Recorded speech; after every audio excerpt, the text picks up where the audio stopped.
नमस्कार दोस्तों, कैसे हैं आप। मैं योगेश महरिया क्लासेज के YouTube चैनल पर आप सभी का तहे दिल से हार्दिक अभिनंदन करता हूं दोस्तों हम भारत के राष्ट्रपतियों की श्रृंखला में आज बात करने वाले हैं भारत के तीसरे राष्ट्रपति डॉक्टर जाकिर हुसैन की। इससे पहले इसी श्रृंखला में हम भारत के प्रथम राष्ट्रपति डॉक्टर राजेंद्र प्रसाद के बारे में बात कर चुके हैं। देश के दूसरे राष्ट्रपति सर्वपल्ली राधाकृष्णन के बारे में बात कर चुके हैं और आज इसी श्रृंखला में हम बात करने वाले हैं तीसरे राष्ट्रपति डॉक्टर जाकिर हुसैन साहब के बारे में।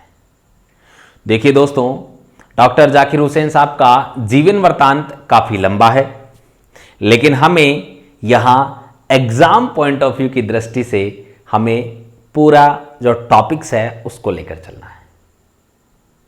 यानी कि गागर में सागर भर जाए उसी चीज़ को लेकर हम चलने वाले हैं और आपके एग्ज़ाम में सभी सवाल सही हों, इसी को मद्देनज़र रखते हुए हमने यह टॉपिक तैयार किया है और आज इस पर हम चर्चा करने वाले हैं या पढ़ने वाले हैं। तो आइए बिना किसी विलंब के आज की कक्षा को प्रारंभ करते हैं। चलिए देखिए दोस्तों, सबसे पहले तो हेडिंग डाल लीजिए डॉक्टर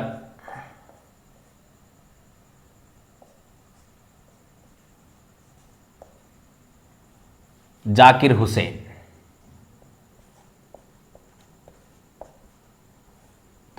देखो दोस्तों, हमसे सबसे पहला सवाल यही पूछा जाता है कि देश के तीसरे राष्ट्रपति कौन थे।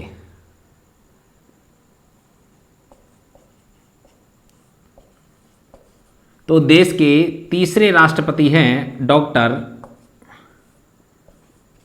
जाकिर हुसैन। यहां से बहुत सारे सवाल बनने वाले हैं दोस्तों। दूसरी यदि हम बात करें तो हमसे पूछा जाता है कार्यकाल।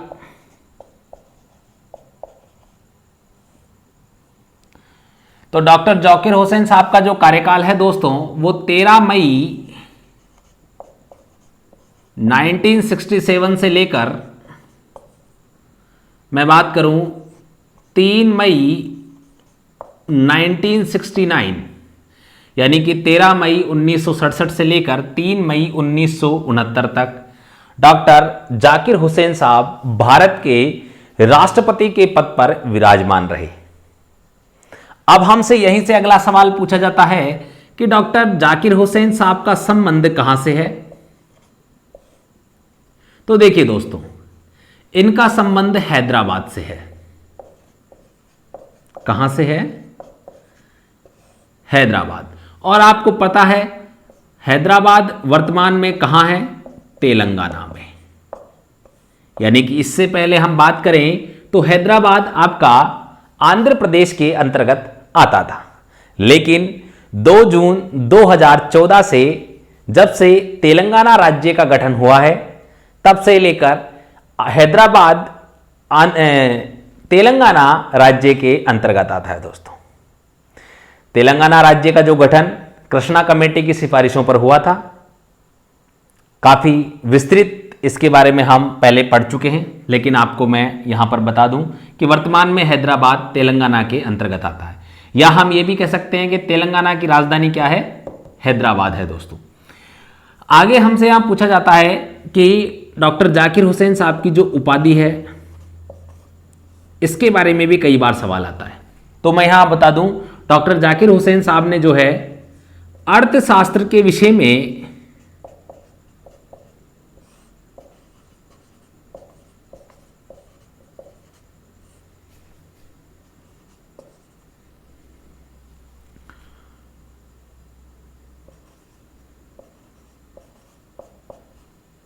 बर्लिन विश्वविद्यालय से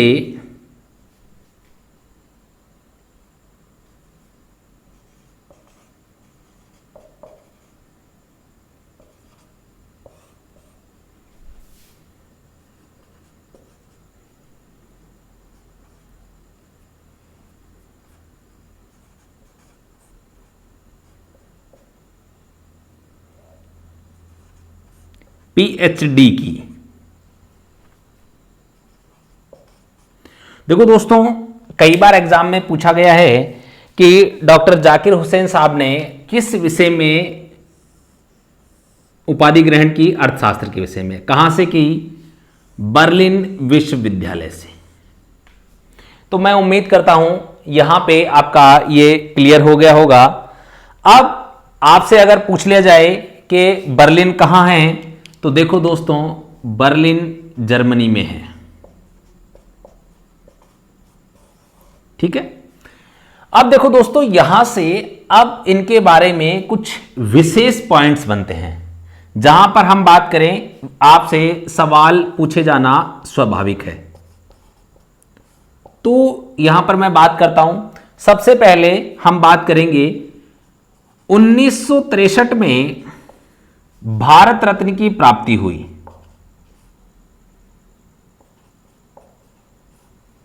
उन्नीस सौ तिरसठ में भारत रत्न मिला, हम ये भी कह सकते हैं, या भारत रत्न की प्राप्ति हुई। ठीक है दोस्तों। अब 1963 में डॉक्टर जाकिर हुसैन साहब को भारत रत्न मिला। तो देखिए दोस्तों, 1962 में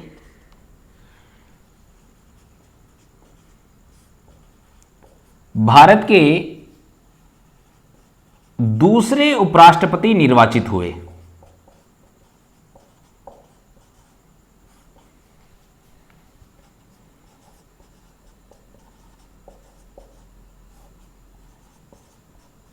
पहले कौन थे?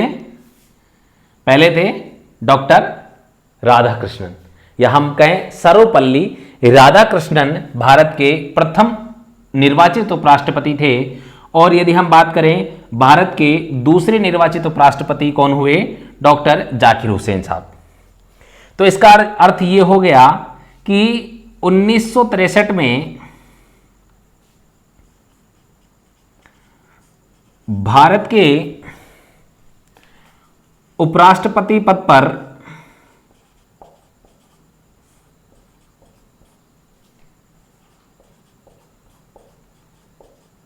रहते हुए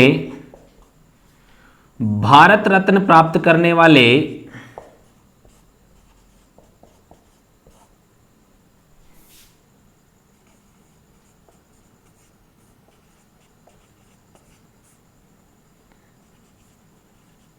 प्रथम उपराष्ट्रपति।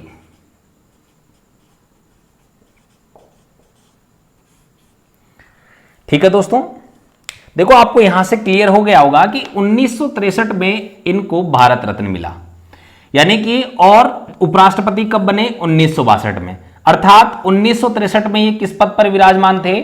उपराष्ट्रपति के पद पर विराजमान थे, और इसी पर रहते हुए इनको क्या प्राप्त हुआ? भारत रत्न मिला। और भारत रत्न मिला तो ये ऐसे कौन से उपराष्ट्रपति हो गए?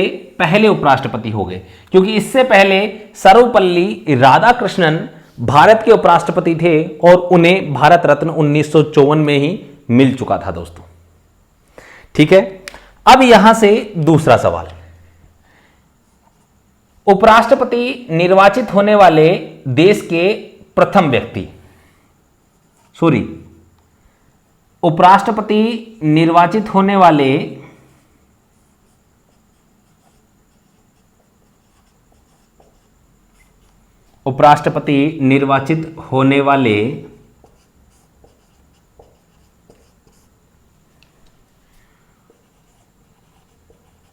प्रथम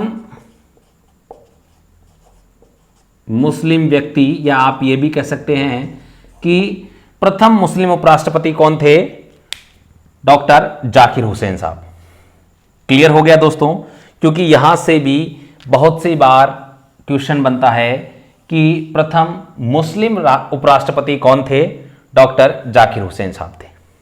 तो यहां से कड़ियां आपके सामने जुड़ रही हैं और आपको क्लियर हो रहा है कि यहां से जो भी सवाल बनेंगे वो आपके सामने एकदम क्लियर हैं। अब देखिए दोस्तों, ये तो था उपराष्ट्रपति के रूप में, एक तरीके से हम देखें। अब इनके राष्ट्रपति के रूप में भी हम बात करेंगे, लेकिन काफी नीचे चला जाएगा। मैं चाहता हूं कि आप इसका एक स्क्रीनशॉट ले लें, जिससे मैं आगे की जो जानकारी है वो आपको तुरंत प्रभाव से बोर्ड पर लिखा सकूं।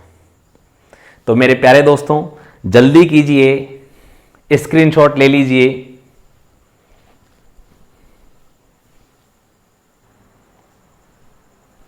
उम्मीद करता हूं मेरे प्यारे दोस्तों आपने स्क्रीनशॉट ले लिया होगा। अब देखिए दोस्तों, ये तो हमने डॉक्टर जाकिर हुसैन साहब के बारे में बात की कि उनके राष्ट्रपति के रूप में उनका कार्यकाल क्या रहा। उसके बाद में उन्होंने पीएचडी कहाँ से की, अर्थात डॉक्टर की जो उपाधि ग्रहण की उन्होंने बर्लिन विश्वविद्यालय से की, अर्थशास्त्र के विषय में की। 1962 में उन्होंने भारत रत्न प्राप्त किया। और यदि इसके बाद में हम बात करें तो डॉक्टर जाकिर हुसैन साहब देश के प्रथम मुस्लिम उपराष्ट्रपति बने और उपराष्ट्रपति पद पर रहते हुए ही भारत रत्न प्राप्त करने वाले देश के प्रथम उपराष्ट्रपति बन गए। तो यहां से आपके काफी सारे कंसेप्ट क्लियर हुए होंगे। अब हम बात करते हैं डॉक्टर जाकिर हुसैन साहब के बारे में कि राष्ट्रपति के रूप में इनसे बनने वाले जो सवाल हैं वो कौन कौन से पूछे जा सकते हैं, यानी कि इनसे संबंधित जो सवाल एग्जाम में आने वाले हैं राष्ट्रपति के पद को लेकर, वो सवाल अभी आप देखिएगा। सबसे पहली चीज तो मैं यहां आपको बता दूं, देश के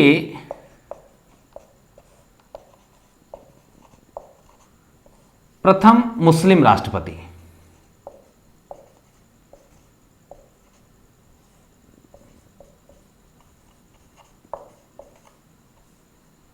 देश के प्रथम मुस्लिम राष्ट्रपति। दूसरी चीज,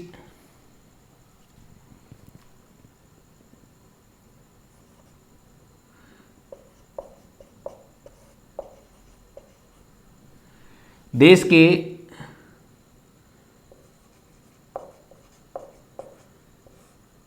दूसरे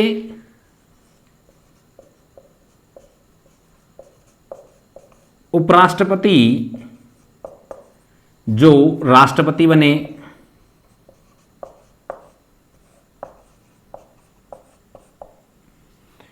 देखिए दोस्तों, देश के प्रथम मुस्लिम उपराष्ट्रपति भी डॉक्टर जाकिर हुसैन हैं और देश के प्रथम मुस्लिम राष्ट्रपति भी कौन है?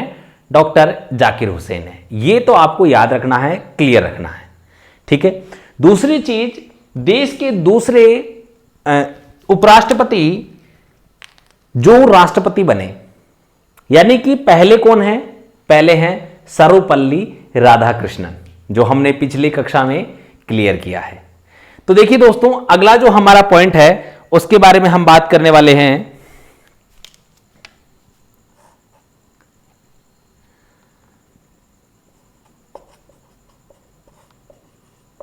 देश के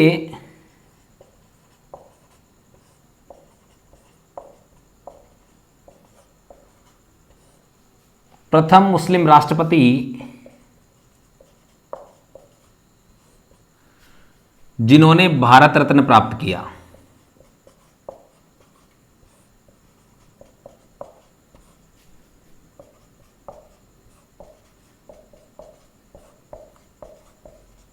या आप यूं भी ले सकते हैं, भारत रत्न प्राप्तकर्ता प्रथम मुस्लिम राष्ट्रपति कौन है? डॉक्टर जाकिर हुसैन। अगला यहां से जो आपसे सवाल बनता है, सबसे कम कार्यकाल वाले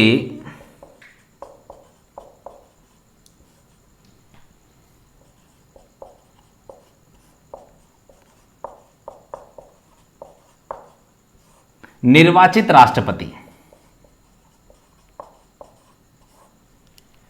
देखिए दोस्तों, सबसे कम कार्यकाल डॉक्टर जाकिर हुसैन साहब का ही था दोस्तों, क्योंकि मैंने आपको भी बताया था कार्यकाल कितना बताया था, 13 मई 1967 से लेकर 3 मई 1969 तक, अर्थात आप लगभग 2 साल इसे मान सकते हैं। हालांकि 2 साल पूरे होने में भी कितने हैं? 10 दिन कम हैं दोस्तों, लेकिन लगभग 2 साल इन्होंने राष्ट्रपति के रूप में कार्य किया और काफी बेहतरीन कार्यकाल इनका रहा था। हालांकि आपको पता है उस समय 1969 से लेकर 1967 से लेकर 1969 तक हमारे देश की अर्थव्यवस्था अच्छी नहीं थी और इसी कारण आप सभी को ज्ञात होगा 1969 में देश में हरित क्रांति और उसके बाद में हम बात करें 1970 में श्वेत क्रांति, तो इनका काफ़ी विस्तार किया गया था, काफ़ी चीज़ें उस समय आई थी जो हम अर्थशास्त्र के विषय के रूप में पढ़ते हैं दोस्तों। चलिए इनके बारे में अगली बात हम करते हैं दोस्तों। अब तक हम बात करें डॉक्टर जाकिर हुसैन साहब के बारे में, तो देश के प्रथम मुस्लिम राष्ट्रपति, देश के दूसरे उपराष्ट्रपति जो राष्ट्रपति बने, देश के प्रथम मुस्लिम राष्ट्रपति जिन्होंने भारत रत्न प्राप्त किया, सबसे कम कार्यकाल वाले निर्वाचित राष्ट्रपति। देखो दोस्तों इनके बारे में एक और काफी महत्वपूर्ण चीज है, यहां पे लिखें हिंदी में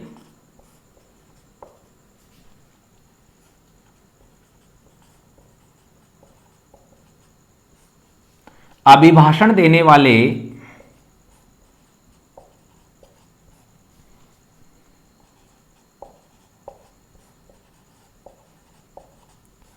प्रथम राष्ट्रपति। देखो दोस्तों अनुच्छेद 87 के अनुसार राष्ट्रपति का विशेष अभिभाषण होता है और यह विशेष अभिभाषण जो होता है वो दो ही मौकों पर दिया जाता है। पहला, जब प्रत्येक नए साल के बाद में संसद का सत्र शुरू हो रहा हो, उसकी पहली बैठक हो उसमें, या नई लोकसभा का गठन हुआ हो और उसके पश्चात लोकसभा की जो पहली बैठक होती है उसमें जो राष्ट्रपति का विशेष अभिभाषण अनुच्छेद 87 के अनुसार दिया जाता है। और ये जो विशेष अभिभाषण देते हैं राष्ट्रपति, ये दोनों सदनों के समवेत जो बैठक होती है उसमें देते हैं। तो ये जो अभिभाषण था पहली बार डॉक्टर जाकिर हुसैन साहब ने हिंदी भाषा में दिया था, अर्थात इससे पहले जितने भी राष्ट्रपति हुए उन्होंने अंग्रेजी भाषा का प्रयोग किया था दोस्तों। तो यहां से आपको यह पॉइंट क्लियर हो गया होगा कि हिंदी में अभिभाषण देने वाले प्रथम राष्ट्रपति कौन थे दोस्तों? डॉक्टर जाकिर हुसैन। अब देखिए दोस्तों इसके बारे में एक और पॉइंट है, वो सबसे इंटरेस्टिंग पॉइंट कौन सा है? देखो सबसे कम कार्यकाल था और सबसे कम कार्यकाल होने के कारण किसी भी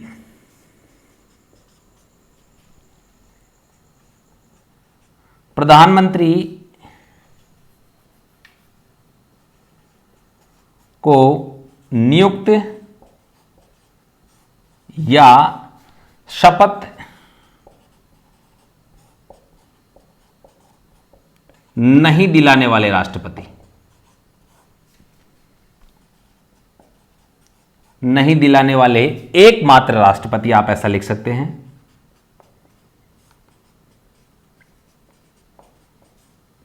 यानी कि ये इनके राष्ट्रपति पद पर रहते हुए ना तो इन्होंने किसी व्यक्ति को प्रधानमंत्री के पद पर नियुक्त किया और ना ही उसे शपथ दिलाई।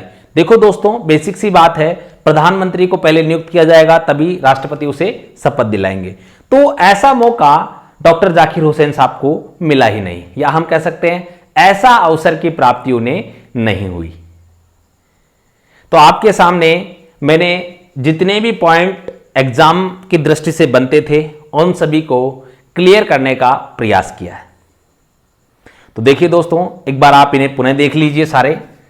देश के प्रथम मुस्लिम राष्ट्रपति डॉक्टर जाकिर हुसैन, देश के दूसरे उपराष्ट्रपति जो राष्ट्रपति बने डॉक्टर जाकिर हुसैन, देश के प्रथम मुस्लिम राष्ट्रपति जिन्होंने भारत रत्न प्राप्त किया डॉक्टर जाकिर हुसैन, सबसे कम कार्यकाल वाले निर्वाचित राष्ट्रपति डॉक्टर जाकिर हुसैन, हिंदी में अभिभाषण देने वाले प्रथम राष्ट्रपति डॉक्टर जाकिर हुसैन, किसी भी प्रधानमंत्री को नियुक्त या शपथ नहीं दिलाने वाले एकमात्र राष्ट्रपति कौन है? डॉक्टर जाकिर हुसैन साहब हैं। ये तो हो गई देखो दोस्तों बेसिक चीजें सारी यहां से क्लियर हो गई। अब इसके बाद में एक्स्ट्रा यदि मैं आपको बताऊं, दो ही चीजें हैं। पहली चीज तो सबसे अधिक राष्ट्रपति के निर्वाचन में चुनाव लड़ने वाले अभ्यर्थी इन्हीं के समय मौजूद थे।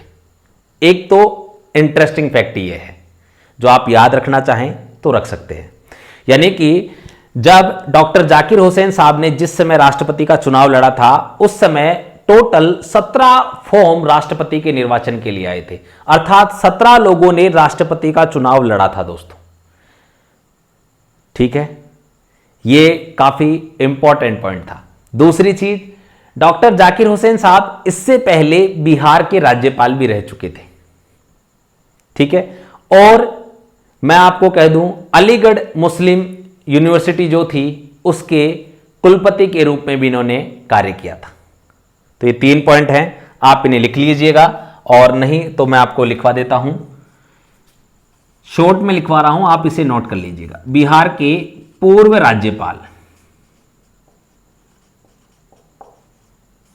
ठीक है। इसके बाद में हम बात करें तथा अलीगढ़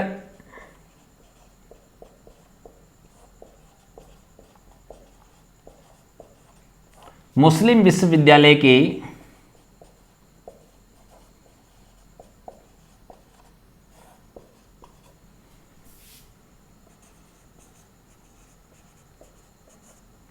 कुलपति, पूर्व कुलपति। ठीक है दोस्तों, तो यहां तक आपने क्लियर कर लिया होगा, लिख लिया होगा, और यहां आप अलग से उसको लिख लीजिएगा, सबसे अधिक ऐसा लिखना आप इसको, निर्वाचन में सबसे अधिक प्रतिद्वंदी कितने थे? 17 अभ्यर्थी थे। यानी कि राष्ट्रपति का चुनाव लड़ने वाले लोगों की कुल संख्या कितनी थी?